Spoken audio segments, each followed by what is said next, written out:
بسم الله الرحمن الرحیم. زه نن الحمدلله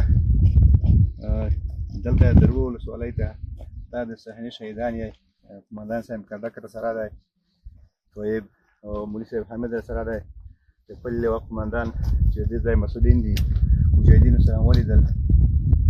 تاسو د رسنۍ تبلیغات دي چې موږ دا ځای نیولی. الحمدلله موږ ټول مجاهدین په خپل ځای کې ځای په ځای دي، تاسو هم ووینئ. که نړیواله رسنۍ راځي موږ انشاءالله مشکل نه لرو، دوی ته به موږ وښیو. خو داسې دښمن تبلیغات یې موږ خپل ملت ته اطمینان ورکوو چې انشاءالله چې موږ یو څاڅکی وینه په وجود کې وي او د خپل وطن او د اسلام نه انشاءالله موږ دفاع کوو، ټول ملت ته مطمئن ونشي انشاءالله. نو دوی دعا کوي انشاءالله موږ نور کار د خدای په فضل سره کوو. السلام علیکم ورحمة الله وبرکاته. Dei di per strada, dai. Vedi,